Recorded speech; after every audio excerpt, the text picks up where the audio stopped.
Things just took a major turn with the Kevin Durant trade as GM Rafael now has a very important decision to make on whether or not to expand the trade. And we are going to get into details of all of the reports, all the details of the Houston Rockets salary cap in this video. It's going to be a very financial heavy episode of Rockets Digest, but we're going to break down to you why this expansion of the KD trade might happen by July 6th. And we are going to keep you updated up until then. But for now, we're going to break down the numbers and why that trade will expand. But before we do, I just want to say thank you to the 23.4% of you that are watching these videos and are subscribed. Thank you for joining in, tuning in. We very much appreciate it. For the 76% of you, go ahead and hit that button below. We have got you covered all off season. But now, we are going to talk about the Houston Rockets and the potential of expanding that KD trade. And Keith Smith, an NBA insider, had this to say on Twitter the other day, saying, because the Suns-Rockets trade will be a July 6th deal, parentheses, has to be because of Jalen Green's poison pill in his rookie extension, I have a feeling this trade will eventually expand. Now, he is not the only one that is saying this trade will expand. ESPN's Bobby Marks also has this concern as saying that the trade will also expand. We'll get to his analysis and all the details of his report in just a second. But continuing on with Keith Smith, he says it will work as a two-team trade in July, but that's without Green collecting his trade bonus. That, plus the Suns having about 87 guards, means it makes sense to expand this deal, right? The Suns, they have Beal, Green, and Devin Booker, along with other players on their team. They're a very guard-heavy team. It makes sense for them wanting to have more people. And it also makes sense for the Rockets because you want to limit the amount of money you are spending on your roster. And the reason for that, Bobby Marks, kind of continues on with that. One of the key aspects of this deal that Yahoo Sports points out is that Dillon Brooks was promised an additional $1 million in his contract due to the fact the Rockets made the playoffs this past season. Now, Bobby Marks, he reported, combined with second apron concerns for the Rockets, could mean that the Houston Rockets might look to expand the deal. And he had this to say on Twitter the other day, saying, quote, the Brooks likely bonus, reaching the first round, to unlikely, is key in this trade. Houston will aggregate contracts, and as a result, the second apron in 2025-2026 gets triggered. End quote. Now, Marks also reported that he would, quote, expect this trade gets expanded for Houston to avoid the first apron. They are currently taking back more dollars. Now, of course, these aprons are things that teams want to avoid. The second apron especially. But you're probably wondering, and some of you may not know, right? What is the first apron? What is the second apron? What is the luxury tax? What does all this mean, and why are teams trying to avoid it? Teams like the Boston Celtics, who very, very recently, right, just yesterday, traded away Kristaps Porzingis. The days before that, trading away Drew Holiday. Why are they so willing to trade these players when they just won a championship 2 years ago? In short, their roster is very, very expensive. All those players cost a lot of money, and the more money you spend on your team, if you go past a certain limit, the more that you have to pay in penalties. There's a lot of restrictions on your team. And so I want to give you guys an update on how these aprons in the NBA work, right? And how does this affect the Houston Rockets? So, first and foremost, the second apron, which is like the ultimate bad, what every team wants to avoid, is the final spending limit franchises can go into before facing severe team building penalties. First, which is the least penalty, there is the luxury tax.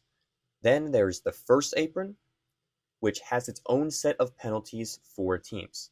The second apron goes even further. So teams with significant payrolls are likely to break up their roster after a few years, which can affect long-term planning. And again, you saw this with the Boston Celtics just yesterday, trading Kristaps Porzingis. The day before, trading Drew Holiday. Now, what is the second apron amount? Entering next season, the salary cap is projected to be $154.6 million, and the luxury tax is projected to be $187.9 million. That's according to ESPN. Now, the first apron, which is not the luxury tax, but the next stage, right? The first apron is set at $195.9 million. And the second apron, which is teams really, really, really do not want to, or the apron that teams really, really want to avoid, don't even want to get near it, is that $207.8 million mark, higher by $17 million, or pretty much $18 million from the previous season, last season. Now, what are the penalties in the NBA for all of these aprons, right?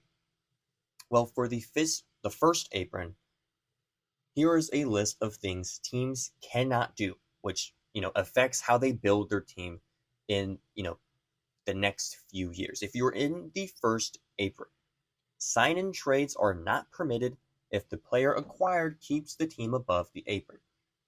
You also cannot sign players who were waived during the regular season if their salary was above $12.2 million. Salary matching in trades has to be within 110% instead of the 125% teams in good standing get. So there's the first set of penalties if you're in the first apron. Now, if you're in the second apron, the penalties for that includes everything that I just said, those three things. In addition to that, you also cannot have access to the MLE in free agency or absorbing contracts. You cannot trade first-round picks for 7 years out. You cannot use trade exceptions from previous years. You cannot use cash in trades. First-round pick moves straight to the end of the first round if the team stays in the second apron for 3 or 5 years. Again, these are very intense penalties if you are a team like the Rockets trying to build your team for the future, right? And this is something that a lot of NBA teams are worried about. You recently heard that the Oklahoma City Thunder are looking to move up in the draft. Why in the heck are they looking to move up in the draft? They are doing this because they understand that in a few years, their roster will be very top-heavy and will be very expensive with Shea, with Jalen Williams, with Chet Holmgren.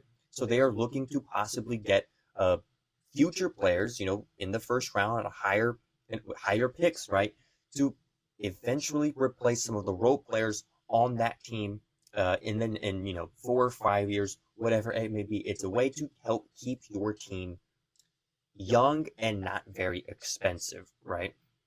And so that is a huge concern for a lot of teams. And according to Yahoo Sports, right, and if you just look at the numbers, the Houston Rockets are currently approaching that amount for the second apron, which includes all of those penalties that we just listed. Now, circling back to the KD trade, why would that expand? Houston could be inclined to include more in that offer, and Phoenix would be willing to accept, because it would help, get rid of some of the salary that you are using on your team, right? KD, possible $60 million contract for 2 years that we are, intending to sign for him. We made a huge move today for Fred VanVleet. Some, saying it's a little bit more money, but it's a lot less than the $44 million that he was originally set to be paid. We now have him at $25 million per year. So to me, financially, I think that makes a lot of sense for the Houston Rockets to make that deal, and I commend them for bringing back Fred VanVleet. But at the same time, right, these are very, very real consequences for the Houston Rockets. And to avoid that, by all means necessary, means there may be some evaluation in this trade. There's a reason why, like Bobby Marks and other analysts and insiders believe that this trade could possibly expand. Now, what would that expansion look like? That remains to be determined, right? That remains to be determined if, what players would be included. Again, circling back to Reed Shepherd, Cam Whitmore. I don't think Jabari Smith Jr. would be included in that trade, considering how high they were on of not including him in that. But it's a very, very real concern for the Houston Rockets. Now, they could, at the end of the day, not expand this trade, but look for other ways to save money and other things to evaluate. Again, there's a trade deadline in the middle of the season that could help the team in terms of saving money and not getting into that second apron space. But it's a very real concern that a lot of NBA teams are worried about and trying to avoid. And so that is why this KD trade could, there could be some new updates regarding what it all looks like. Now, of course, I don't think this trade gets canceled by any means. It's not going to happen. But at the same time for reevaluation on the trade is ticking, right? July 6th is 2 weeks away, so be prepared for any updates regarding that trade. If there are, we are going to cover them right here on the Rockets Digest channel. So with that, I want you to let me know what you guys think the Rockets should do. Should they expand this trade or should they keep it the same? Do you like the roster the way it is? Let me know in the comments. I've been Donovan Ricondo. This has been another episode of Rockets Digest. Adios.